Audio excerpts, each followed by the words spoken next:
네, 9월 정기국회가 내일 개막합니다. 여당이 추진하는 각종 개혁 법안은 물론이고 이재명 정부의 첫 예산안까지 여야의 충돌이 불가피할 전망입니다. 개원식에 한복을 입자는 우원식 국회의장의 제안에 국민의힘은 상복 차림을 예고했는데요. 정치권 소식 두 분과 정리해 보겠습니다. 차재원 부산가톨릭대 교수, 이종근 시사평론가 두 분 나오셨습니다. 어서 오십시오. 안녕하세요. 자, 내일 정기국회가 개막을 하는데 여야 모두 원팀을 외치면서 결속을 다지고 있습니다. 지난주에 각각 워크숍 또 연찬회를 열었고요. 여러 가지 이제 충돌 현안이 좀 산적해 있는 상황인데 일단 두 분 다 9월 국회 최대 쟁점 어떤 문제라고 보십니까? 아무래도 9월 국회는 정기국회이기 때문에 예. 가장 중요한 것이 국정감사와 내년 예산안 처리이긴 합니다만 9월로 한정을 해봤을 때는요. 일단 대치 전선이 두 군데가 아닐까라는 생각이 듭니다. 예. 첫 번째는 추석 이전에 검찰개혁 입법을 끝내자고 하는 것이 민주당의 생각이기 때문에 검찰개혁 입법을 둘러싸고 충돌할 가능성이 상당히 높지 않을까라는 예. 생각이 듭니다. 이와 관련해서 지금 민주당 쪽에서 나오는 이야기로는 9월 25일을 특정을 해서 그날 정부조직법을 처리하겠다는 이야기까지 나오고 있거든요. 예. 정부조직법을 처리하는 이유는 결국 검찰청 폐지를 위하고 그리고 더 나아가서는 중대범죄수사청 신설이라든지 공소성 신설을 위한 그 입법 조치이기 때문에 여기에 대해서는 상당히 지금 국민의힘에서 반발하고 있기 때문에 예. 여기서 아마 크게 충돌할 가능성이 높다는 생각이 들고 또 하나는 지금 현재 한참 진행 중인 3대 특검에 대한 이 지금 특검의 기간 연장과 아울러서 권한을 강화하자는 이런 법안도 지금 민주당이 추진하고 있기 때문에 이것이 실제 가시화될 경우에는 국민의힘도 자시하지 않을 것이다. 예. 국민의힘 입장에서는 더 센 특검법이 나올 경우에는 이 특검 전국을 내년 지방선거까지 끌고 가서 결국 자신들의 정치적 입지를 상당히 무너뜨리려고 하는 것이 아니냐. 그런 식의 지금 생각을 하고 있기 때문에 이와 관련된 이 여야의 충돌이 우려되고 있습니다. 네, 아무래도 여당에서는 그 검찰 개혁 같은 경우는 추석 전 처리 의지가 상당히 좀 강하기 때문에 지금 말씀해주신 그 부분이 좀 가능성이 높은 것 같고 이종근 평론가님은 어떻게 좀 보십니까? 네, 아니 그 두 가지 법안 여권이 지금 추진하고 있는 큰 두 가지의 흐름은 저도 동의를 합니다. 예. 검찰가 근데 일단 검수완박 과 관련된 법안들은 이 당정 간의 어떤 이견이 좀 보여요. 예, 예. 그게 정리가 되느냐 안 되느냐의 어떤 변수가 좀 있는 것 같고 지금 여당 말씀을 해주셨으니까 저는 야당에 초점을 맞춘 지금 쟁점 법안들을 좀 소개시켜드리면 야당 입장에서는 일단 대통령과 공범인 경우 사면에서 제외한다는 그 사면법 좀 이렇게 대응하는 어떤 그런 성격이 강하죠. 두 번째는 대북 전단법 개정안 금지라든지 처벌 규정을 이제 제외한다, 삭제한다는 거 이런 조금 쟁점 법안들이 한 100여 개 가까이 비쟁점 법안까지 합쳐서 예. 있어 보입니다.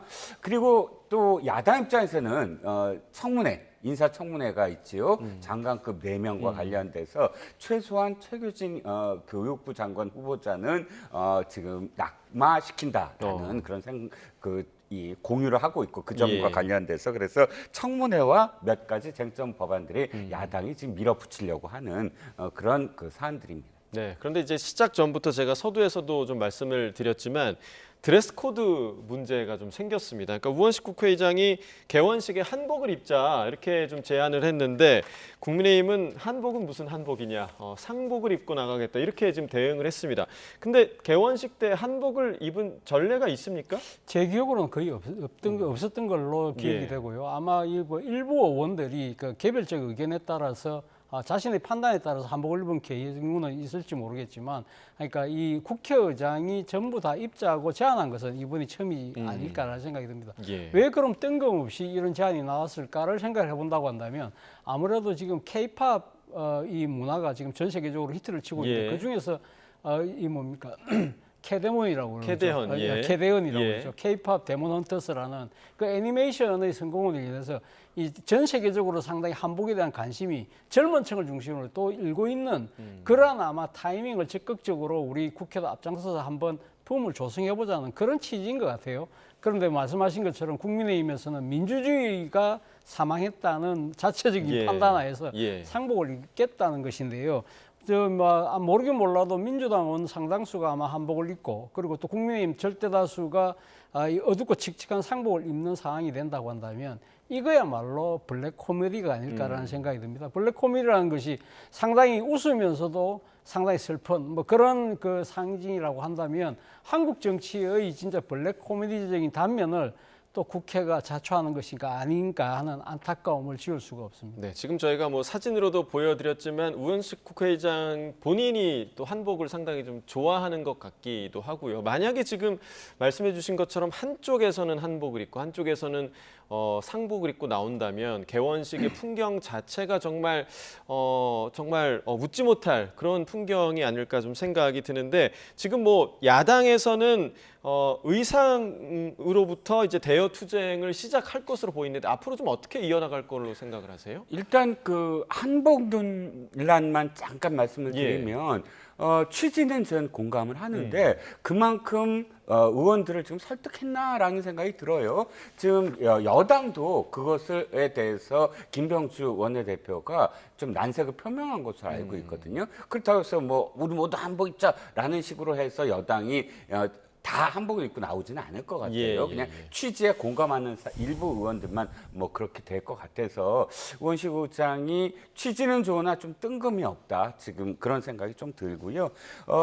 국민의힘 입장에서는 상복을 입는 이유가 뭐 여러 가지 어떤 입법 폭주 이런 것도 있지만 나중에 또 말씀드리겠지만 내란 특별법 에 항의한다는 차원이 크거든요. 왜 상복이냐 하면 사법부의 종원이다. 내란 특별법은 이제 검찰까지 특검까지 특정 정당이 뭐 거의 지명하는 그런 특검에 특정 정당이 추천하는 재판부가 만약에 재판을 맡게 된다면 그야말로 사법부의 어떤 그런 그 뭐랄까 시스템이 그대로 종식되는 사건 아니냐. 그래서 그 사법 시스템 붕괴에 대한 항의 차원이다라고 합니다. 말씀하셨듯이 사실상 이 옷을 갖고 여야가 이렇게 등원 시작부터 이런 충돌을 빚는 듯한 그런 양상 결코 그렇게 바람직해 보이지는 않습니다. 예, 지금 말씀해주신 그 내란 특별법과 관련해서는 민주당이 오늘 추진을 공식화했는데 이 장면 함께 보시고 이야기 이어나가도록 하겠습니다.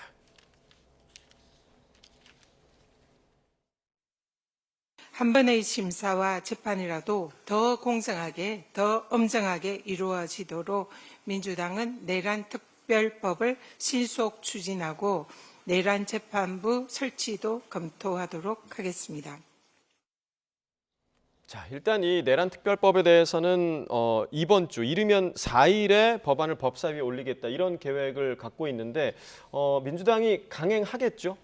글쎄요. 오늘 뭐 지금 뭐 전현희 최고위원은 이 이야기를 했습니다만 지금 원내대변인 백성아 의원은 아마 이 지금 그 3대 특검에 대한 보안 입법을 이야기하는 걸 갖다가 착각을 해서 이 지금 그러니까 내란 특별법을 잘못 이야기한 것이 아닐까라는 지금 해석을 내놓고 있거든요. 그리고 또 전현희 최고위원도 이것도 당 지도부와 아직 상의를 한 것은 아니라는 이야기를 하고 있습니다. 그러나 전현희 최고위원의 말만 그대로 빌어본다고 한다면 이 내란 사건과 관련해서는 특별한 재판부를 국회가 그러니까 주도가 되는 특별한 이 재판부를 만들어서 영장 심사에서 재판까지 맡기겠다는 그런 의미인데요.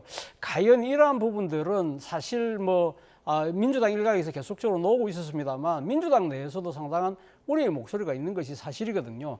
사법부 독립에 대한 심각한 그러니까 이 지금 침해가 될 수 있다는 우려가 크기 때문에 과연 이 그 전현희 최고위원이 이야기한 것이 당론으로 갈 수 있을지 여부는 좀 지켜볼 대목이 아닐까라는 것이 제 개인적 판단입니다. 예, 지금 그 말씀해주신 내란 특별 재판부와 관련해서는 사실 사법부 독립 침해 우려도 지금 나오고 있는 상황인데 이 부분에 대해서 좀 어떻게 생각하십니까? 그렇죠. 우리가 지금 헌법이 이제 제정되고 나서 그 이후에 딱 한 번 있었잖아요. 반일 특위. 그러니까 친일을 했던 그런 사람들에 대한 단죄를 위해서 특별 재판부를 꾸린 것 이외에는 한 번도 이런 적이 없습니다. 2018년도에 왜 그 사법부 권한 남용 사건, 의혹 사건 때 이렇게 특별재판부, 그러니까 그러니까 사법부에 대한 어떤 그런 그 여죄 여부를 사법부가 할 수는 없다. 예. 이런 취지로 당시에도 특별재판부 얘기가 나왔으나 대법원이 위헌이다. 이건 위헌 소지가 너무 강하다라고 반대를 해서 그때 당시에도 철회됐던 적이 있습니다. 이게 왜 지금 이렇게 그 전현희 의원의 어떤 발표를 당내에서도 바로 부정을 하냐면 그만큼 위헌 소지가 굉장히 여러 뭐 부분에서 걸치기 때문에 예. 당도 지금 박찬대 의원이 발의를 했고 일부 의원이 지금 이런 주장을 하고 있다 정도로 거리를 좀 두지만 예. 그럼에도 불구하고 일단 이렇게 함으로써 여론의 어떤 향배를 좀 보는 듯한 느낌이 많이 듭니다. 그러니까 이것 자체는 사실 드라이브를 걸 수는 전 없다고 생각을 하거든요. 당장 이게 비판이 목소리가 그렇다면 중국이랑 비슷하다. 중국은 공산당이 그 정법위원회가 아예 경찰, 검찰 또 사법부를 아예 지휘 통제하는 그런 그 시스템이거든요. 예. 그런데 아까도 말씀드렸지만 특정 정당이 거의 지명한 특검이 공소 유지를 하고 특정 정당이 포함된 추천위에서 재판부를 구성을 해서 재판을 한다. 누가 그걸 공정하다고 판단하겠습니까? 저는 일단 한번 여론전에 한번 이렇게 뛰어보는 그런 게 아닌가 싶습니다. 네, 여론을 지켜보는 과정일 것이다라고 분석을 해주셨고 또 민주당에서는 일부 지자체장들이 내란에 가담했는지를 밝혀야 한다 이런 주장도 나오고 있는데 이건 왜 이런 얘기가 나왔다고 일단 보십니까? 12.3 비상계엄 당일날 예. 일부 광역단체 단위로 해서 그러니까 이 지금 청사를 폐쇄하라는 명령이 내려왔고 그리고 또 이 출입자를 통제하고 그리고 이 주요 간부들을 소집을 해서 긴급 회의를 했다. 예. 이러한 정황들이 사실은 그러니까 윤석열 내란 세력을 도와주고 하려고 했던 것이 아니냐는 그런 의구심을 갖고 있는 것인데요. 예. 여기에 대해서 지금 어느 지역이라고는 뭐 이렇게 콕 집어서 뭐 이야기한 건 아닌 것 같고 아무래도 지금 뭐 거론되는 단체가 지금 서울시, 인천시 그리고 강원도가 예. 지금 이야기되고 있는 것 같은데 일단 지금 서울시 같은 경우는 이거 청사를 폐쇄한 적도 없고 출입을 통제한 적도 없다는 이야기를 했고요. 그리고 인천시도 똑같은 이야기를 했습니다. 다만 이 광역단체 같은 경우는 이 간부 회의는 한 것은 인정한 것 같아요. 그러나 그것은 비상계엄이 그러니까 일단 발동이 됐기 때문에 네. 여기에 대해서 우리가 어떤 식의 대처를 해야 되느냐 대책 논의 대책 논의 차원에서 이야기를 했고 그리고 서울시 같은 경우는 계엄에 대해서 반대한다는 입장을 바로 내놨다. 그리고 반박을 하면서 결국 지방선거를 의식을 해서 우리에게 대해서 벌 미리 흠집내는 거 아니냐 그런 이야기를 하고 있는데요. 민주당의 입장에서는 아마 지금 아까 내란 특별법을 이야기하는 연장선상에서 내란 세력은 이번 이 차제에 확실하게 뿌리를 뽑아야 된다. 그런 차원에서 아마 이런 이야기를 하고 있는 것 같고 결국 여기에 대한 이 진위 여부는 결국 이 지금 내란 특검이 아마도 수사를 할 가능성이 높지 않을까라는 생각이 듭니다. 네, 지금 그 언급을 해주셨습니다만 그러니까 해당 지자체장들이 지금 전부 다 이제 야당 소속 지자체장이잖아요. 그러게요. 그래서 예.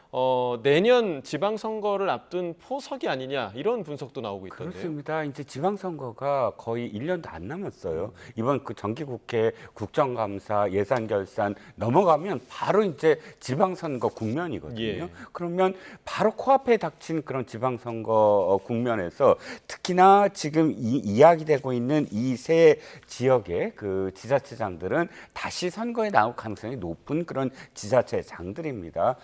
그런데 사실 이런 부분이 있더라도 사실은 좀 조심했어야겠다. 그리고 철저하게 어떤 혐의가 있다고 한다면 그 혐의에 대해서 어느 정도는 국민들이 동의할 수 있는 수준이 되어야 된다라고 생각을 하거든요. 근데 교수님이 아까 말씀하신 대로 이 혐의의 의혹점이 뭐냐면 비상대책 회의를 했다. 간부들을 소집했다. 그런데 계엄이 일어났는데 특히나 서울시 같은 경우 서울시장이 간부 회의를 열지 않는 게 저는 이상하다고 생각될 수도 있어요. 예. 굉장히 그 서울시잖아요. 서울시에 의회도 있고 또 대통령실도 있고 국방부도 있고 계엄의 완전한 그런 공간이 다 서울시에서 벌어지는데 서울시장이 계엄 선포했는데 가만히 보고 있으면 그것도 또 이상하지 않습니까? 당연히 간부 소집하는 것이고 또 출입을 봉쇄했다고 하는데 밤 10시 넘어서 일반인들이 청사를 출입할 수 있습니까? 원래 봉쇄를 하지 않더라도 뭐 출입을 할 수 없는 그런 시간대고 그러다 보니까 그런 것만 갖고 우리가 의혹을 가질 수 없지 않느냐. 근데 좀 너무 일사불란하다. 또 그런 비판이 있으니까 당에서는 일사불란했다라고 표현을 합니다. 어느 지자체든 어쨌든 그 시각에 대책회의를 한 것만 갖고 이렇게 몰아붙이는 건 다분히 정말 지방선거를 앞두고 하는 그런 정치 얘기가 아니냐라는 비판을 받을 수밖에 없다고 생각을 합니다. 예. 자, 앞서서 이제 두 분 모두 9월 국회 최대 쟁점으로 검찰 개혁 이 문제를 꼽아 주셨는데 사실 조금 전에 이제 이견 관련된 얘기도 해 주셨습니다. 차 교수님은 지금 당정 간의 이견이 좀 봉합이 됐다고 생각하십니까? 어떻게 좀 보세요? 글쎄요, 뭐 이재명 대통령께서 직접 나서서 토론을 주재하겠다는 그 지금 의사를 그러니까 밝힌 것으로 본다고 한다면 아직까지 당정 간에 조금 견해차는 있는 것이 아닐까라는 생각이 듭니다. 일단 9월 국회 안에 어떤 식으로든 지금 정부조직법을 처리하자는 부분은 어느 정도 가닥이 잡혔습니다만 예를 들면 그것이죠. 그러니까 검찰에 대한 수사 보호권을 줄 것이냐 아니면 또 하나의 문제가 검찰이 갖고 있는 수사권을 가지게 될 중대범죄수사청을 어디다 둘 것이냐, 그것을 행안부 산하에 둘 것이냐, 법무부 산하에 둘 것이냐 이런 부분들에 대해서는 서로 장단점이 있기 때문에 이런 부분들에 대한 설랑설레가 계속되고 있잖아요. 이와 관련해서 특히 상당히 조금 뭐랄까 신중한 입장을 보이고 있는 이 법무부 장관에 대해서 또 여당 일각에서는 바로 직접적인 공격을 하는 그런 상황이다 보니까 대통령께서 직접 나서는 그런 형국이 됐는데요.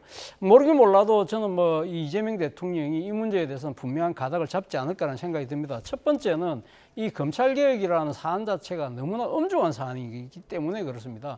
물론 이 검찰의 지금 그러니까 권한의 지나친 남용과 정치 도구화에 대한 국민적인 비판은 상당히 높죠. 그렇기 때문에 검찰의 수사와 기소를 분리한다는 것은 어떻게 보면 상당한 대세가 형성되어 있습니다만 악마는 디테일이 있다고 디테일과 관련된 부분에 대해서는 상당한 논란이 있잖아요. 그렇다고 한다면 대통령이 직접 이 대한민국의 70년 동안 유지되어 왔던 형사사법 체제에 대한 전면적인 개편이기 때문에 직접 나서야 되겠다는 생각을 하고 있는 것 같고 그리고 앞서 제가 잠깐 이야기했습니다만 당과 정부 사이에 약간의 마찰 이런 부분들이 빨리 정리하지 않고는 국정 운영에도 상당한 부담이 생길 수 있다는 판단 때문에 대통령이 적극 나선 것이 아닐까라는 생각이 들고 실제 나서게 된다고 한다면 저는 아마 이런 논의 자체가 분명하게 한쪽으로 가닥이 잡히지 않을까라는 생각이 듭니다. 오히려 지금 말씀해주신 디테일과 관련해서 다른 의견을 제시했던 정성호 법무부 장관 지난주에 있었던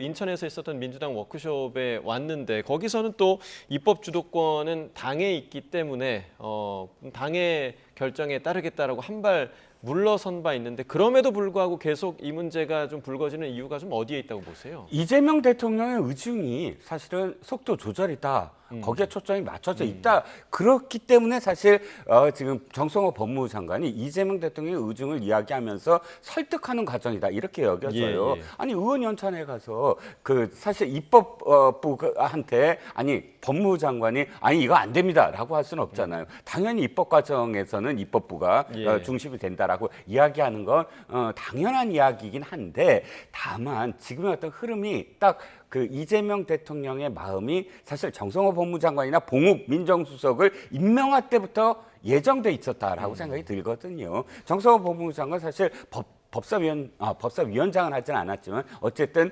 법사위에 있을 때부터 사실은 이 검찰 개혁에 대해서 굉장히 합리적인 어떤 의견을 많이 냈던 사람이고 봉욱 민정수석도 예전에 검찰 개혁과 관련돼서는 지금 윤석열 검사와 좀 다르게 좀 신중하게 하자라는 의견을 내밀었기 때문에 문재인 대통령 시절에 중앙지검장이 안 됐다 이런 이야기도 있습니다. 그러니까 신중론자였다라는 거죠. 그러니까 두 사람을 임명한 것 자체가 사실은 수사 기소 분리는 원칙적으로 인정을 하나 그러나 검찰을 통제하는 것, 검찰 아예 없애는 것보다는 이름도 그대로 유지하면서 적절히 통제 관리하는 수준으로 개혁을 하겠다라는 게 이재명 대통령의 생각이 아닌가. 그래서 사실 저는 굉장히 좀 부딪히고 있다. 정청래 지금 대표는 이거 무조건 다 하겠다라고 계속 주장을 하는데 예. 강유정 대변인이 토론을 하게 되면 이재명 대통령이 주재를 하겠다 이렇게 얘기해요.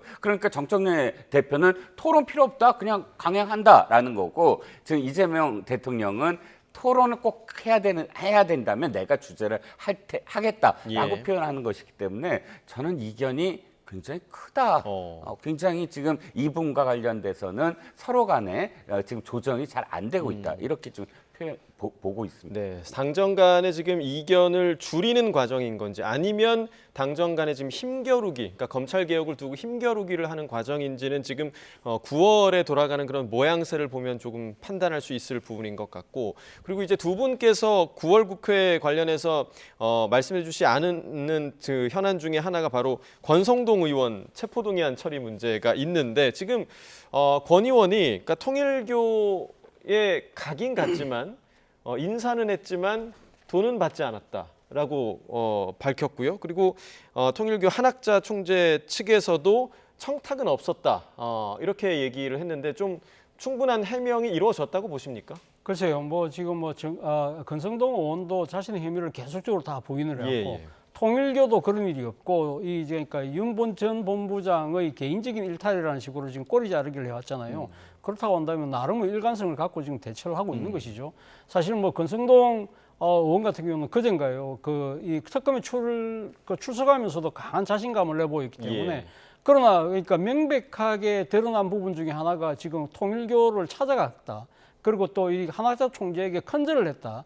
이런 부분들을 여러 사람들이 목격한 상황이니까 그건 부인할 수 없으니까 그건 인정하더라도 문제는 본인이 이제 돈을 받았다는 부분이 이제 범법 행위인데 예. 그리고 또 통일교 입장에 돈을 줬다는 게 이제 범법 행위인데 그 두 부분에 있어서는 둘 다 지금 범죄를 다 부인하고 있는 네. 상황이기 때문에 자신들의 그러니까 일관성을 위해서라도 그렇게 주장할 수밖에 없는 것이죠. 다만 문제는 이겁니다. 그러니까 윤 전 본부장이 특검에서 권성동 의원에게 돈을 전달했다고 진술하고 있고 그리고 당시 권성동 의원에게 주기로 했다고 하는 이 돈의 또 이 모습을 또 찍어놓은 사진이 있다는 것이고 그리고 또 뭐 메모가 나왔다는 거 아닙니까? 뭐 큰 거 한 장과 뭐 스포트라는 그러한 권성동 의원을 겨냥한 듯한 메모 이런 부분들의 실체를 그러면 이거는 도대체 뭐냐? 그것이 단순하게 그럼 통일교 측의 뭐랄까요? 그러니까 하위단에 있는 사람들의 자작극이라고 예. 우리가 볼 수 있을 것이냐? 이런 부분들에 대해서는 아마 결국 권성동 의원의 구속영장 실질심사에서 양측 간의 치열한 공방이 오갈 수밖에 없는 대목이 아닐까라는 생각이 듭니다. 결국은 특검이 얼마나 그 확실한 증거를 들고 있냐 이 부분이 관건이 되지 않을까 싶은 생각이 좀 들고 또 권 의원이 몇 년 전에 불체포 특권 포기 서약서 서명을 했잖아요. 근데 네. 그게 며칠 전부터 계속 지금 언론에 나오고 있는 부분이었는데 일단은 체포 동의 절차가 지금 국회에서 좀 시작이 된 상황이라고 봐야겠고 여당이 다수니까 체포 동의안 통과된다고 봐야 하는 겁니까? 왜냐하면 김용민 의원 계속 얘기를 했잖아요. 만약에 체포동의안이 국회로 온다면 우리가 얼마든지 통과시켜주겠다 이런 자신감을 내비치기도 했었는데요. 그렇죠. 지금 뭐 절대 다수, 그러니까 제적의원 과반 출석 의원 과반 찬성이면 무조건 이게 통과가 됩니다. 그래서 체포동의안이 이제 가결이 되는 것이고요. 그런데 다른 어떤 사안들도 아니고 지금 그러니까 지금 집권 여당인 민주당에서는 특검과 관련해서 더 세게 해야 된다, 더 조여야 된다, 더 재판부까지 임명해야 된다. 이런 와중에 김건희 특검이 지금 낸 체포동의안을 가결시키지 않는다? 그건 앞뒤가 안 맞지 않겠습니까? 그 특검이 낸 어떤 그 체포동의안이니까 당연히 가결시킬 테고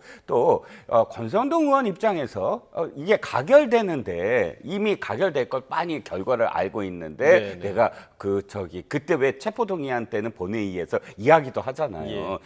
제발 부결시켜 주세요. 그렇게 될 수 있을까요? 이미 한번 이런 일이 있었습니다. 예전에 강원랜드 사건으로 체포 동의안이 왔을 때 권성동 의원 가결시켜 달라라고 본회의장에서 얘기했어요. 내가 직접 갈 테니까 가결시켜달라. 그리고 가서 어쨌든 영장실질심사가 기각이 되고 최종 재판에서 무혐의 됐습니다. 그랬던 사람이 지금 갑자기 부결시켜달라라고 이야기하는 것도 아닐 것 같고 나는 특권 내려놓겠다라고 이야기했으니 아마 그대로 할 가능성이 높아 보입니다. 물론 이제 한학자 총재가 그런 적 없다라고 이야기하는 어떤 시점 딱 맞물려서 어느 정도는 자신이 위증할 수, 그러니까 다툼이 있을 수 있겠다라고 판단도 할 수 있다고 생각을 하고요. 그래서 저는 이것 갖고 뭐 이번 국회에서 뭐 충돌을 한다거나 그럴 상황은 아니라고 봅니다. 네, 자 법원이 이제 구속영장을 발부할지 여부를 좀 지켜봐야 되는 부분인 것 같고요. 자 그리고 이제 이재명 대통령이 아무래도 지금 여야 지도부가 전혀 만나지 않고 있는 상황이기 때문이기도 하겠고요. 해외 순방 이후에 이제 여야 지도부 회동을 제안을 했는데 국민의힘의 장동혁 대표 추후에 단독 회담을 약속한다면 참석하겠다 이렇게 얘기했는데 이런 조건을 단 이유가 좀 어디에 있다고 보세요? 아무래도 뭐 본인이 지난 그러니까 전당대회를 통해서 강한 지금 선명성을 기초로 내걸었잖아요. 그렇기 때문에 그러니까 이재명 대통령에게 맞서는 제1야당의 대표로서의 모습을 각인시켜 주려고 하는 그러한 의미가 강하겠죠. 그리고 특히 지금 우리가 앞서 이야기했던 검찰개혁이라든지 그러니까 특검법이 강화된 이런 입법을 추진하고 하려고 하는 민주당에 맞서서 이런 입법의 추진의 부당성을 대통령하고 직접 담판을 통해서 막아보겠다. 뭐 그런 또 하나의 정치적인 노림수도 갖고 있는 것 같고요. 또 한편으로는 앞서 말씀하신 것처럼 지금 정청래 민주당 대표가 국민의힘 대표로 완전히 지금 패싱하고 있잖아요. 그렇기 때문에 본인 입장에서는 오히려 대통령 1대1 승사가 된다고 한다면 역으로 죄송합니다. 정청래 대표를 역으로 패싱하는 그러한 효과까지 노린 것이 아닐까라는 생각이 듭니다. 예. 자, 오히려 이제 맞대응의 성격도 있다 이렇게 분석을 해주셨는데 그러면 정청래 대표의 입장에서는 지금 어떻게 보면 본인이 내뱉은 말 때문에 계속해서 국민의힘 대표와 대화를 하지 못하고 있는 상황일 수도 있는데 이재명 대통령의 이런 대화 제안 덕분에 이런 부분들이 오히려 정청래 대표는 좀 잘 풀릴 수 있는 계기가 될 수도 있을까요? 저는 충분히 그럴 가능성, 그럴 어떤 그 이벤트가 될 수 있다고 생각을 합니다. 그러니까 정청래 대표가 아무리 그렇다고 하더라도 사실 계기가 좀 필요하거든요.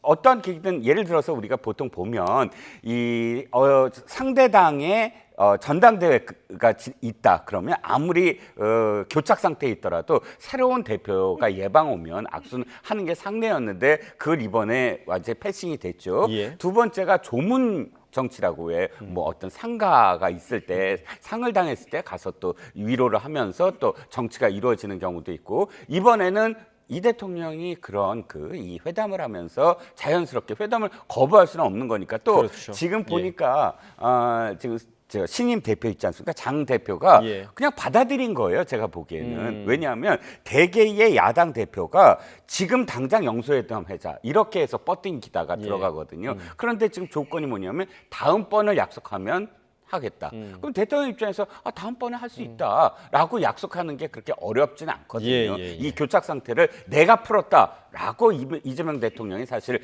그런 어떤 그런 이 정치적인 이 목적도 충분히 있으니까 그러니까 지금 상황은 충분히 뭐 여야 대표회담 그리고 한미 정상회담 첫 정상회담 후에 여야 대표회담이 이루어지지 않은 적은 없어요. 그러니까 지금은 자연스럽게 말씀하신 대로 교착 상태가 풀어질 수 있는 하나의 계기를 이재명 대통령이 마련한 셈이 될 거라고 봅니다.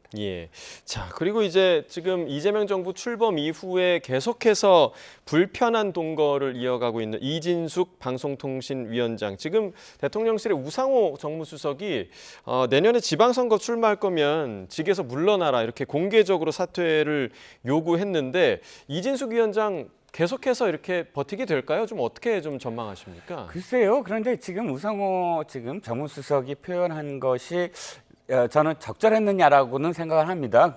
그러니까 예를 들어서 이준석 방통위원장이 공식적인 그런 자리나 혹은 공식적인 행사에서 자신의 어떤 지자체장 선거에 출마하는 행위를 내비쳤다거나 그런 상황이 있다면 저는 그건 직권 정지가 될 수 있는 상황이라고 보는데 예. 지금 이 사안은 뭘 갖고 이야기하냐면 전환기 씨가 지금 미국에서 유튜브 방송을 하는데 아니요 대구시장의 이준숙 방통위원장과 자기가 지금 거론되고 있다. 근데 이준숙 방통위원장한테 자기가 양보하겠다. 양보하겠다. 자기는 예, 안 나가겠다. 예. 이게 이제 화제가 되면서 지금 우 수석이 나갈 거면 지금 사퇴하라 이렇게 얘기를 합니다. 그러니까 방통위원장이 지금 버티고 있다거나 또는 방통위원장의 일부 발언들이 아주 적절해 보이지 않는 것은 맞으나 예를 들어 일부 동의나 하나 그럼에도 불구하고 그 전환기 씨의 말을 갖고 사퇴해라라고 직접적으로 지금 이렇게 연결시키는 건 좀 무리가 아닌가.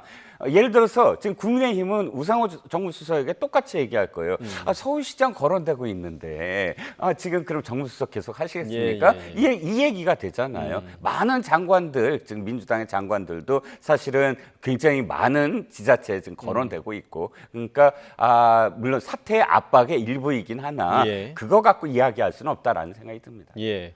자, 마지막으로 이제 조국 원장과 관련한 이야기를 좀 해보도록 하겠는데 지금 특별 사면 이후에 정말 말 그대로 광폭 행보를 이어가는 조국 원장인데 연일 강경 메시지를 내고 있습니다. 이번에는 2030 남성 극우론을 주장을 했는데 지금 이런 메시지가 나오는 이유가 좀 어디에 있다고 보십니까? 아무래도 이번 지금 서울 거주의 경제적 상층에 있는 젊은 세대들이 거국을 가능성이 높다는 이야기는 조국 원장의 주장이라기보다는 이와 관련된 우리 사회의 구조의 불평등을 그러니까 연구했던 학자의 결과를 인용을 하는 과정에서 이야기를 한 겁니다.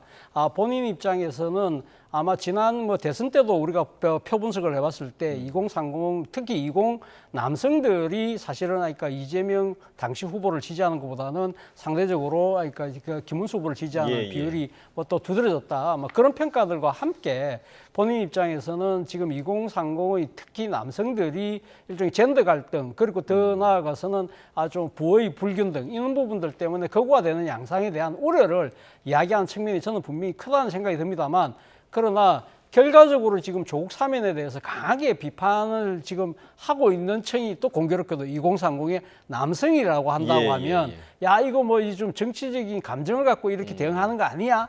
라는 식의 우려도 가질 수 있는 것이거든요. 그렇다고 한다면 조국 원장이 좀 더 신중하게 논평을 할 필요가 있지 않나 하는 생각이 듭니다. 지금 민주당 내부에서도 일부 지금 불편한 기류가 상당히 좀 표출되는 그런 상황이기도 한데 지금 조국 원장의 행보 좀 어떻게 보고 계십니까? 일단 세대 갈라치기로 자신의 정치적인 어떤 목적을 달성하는 건 바람직해 보이진 않습니다. 예전에는 우리가 계층 갈등이 굉장히 문제였고 또 지역 갈등이 여전히 좀 아직 풀려야 될 갈등 중에 하나인데 그거보다 더 심각한 건 젠더 갈등입니다. 젠더 갈등은 굉장히 지금 앞으로도 더 많이 벌어질 것 같고 또 세대 갈등 역시 마찬가지고요. 그런데 일부 정치인들이 그것을 기화로 해서 자신의 지지층을 공고하기 위해서 그 지지층이 아닌 상대의 갈등의 상대를 지금 막 욕을 한다거나 비판한다거나 이런 또 몰아붙인다거나 이럼으로써 지지층을 결집시키는 그런 행보가 계속되어 왔어요. 그런데 조국 전 지금 대표까지도 이렇게 이 특정 그런 어떤 계층, 특정 세대를 이렇게 이야기하는 것. 그런데 이제 앞뒤가 좀 안 맞거든요. 최근까지 극우라고 얘기하는 건 2030 청년이라고 얘기하면서 해법은 일자리를 잃어버리고 사실상 사회에 대해서 불만을 많이 가질 수밖에 없다.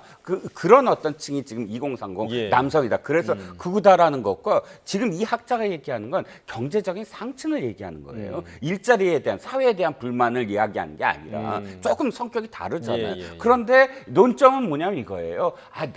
내가 지금 사면된 것에 대해서 불만을 갖고 있는 세대가 2030 남성이 큰데 그 2030 남성이 지금 나에 대한 불만은 딴 게 아니라 극우기 때문이다. 이런 식으로 치환돼서 공격을 하는 모양새니까 사실 비판을 받을 수밖에 없는 거죠. 네, 알겠습니다. 자, 두 분 말씀 오늘 여기까지 듣도록 하겠습니다. 차재원 부산가톨릭대 교수, 이종근 시사평론가 두 분과 이야기 나눠봤습니다. 고맙습니다.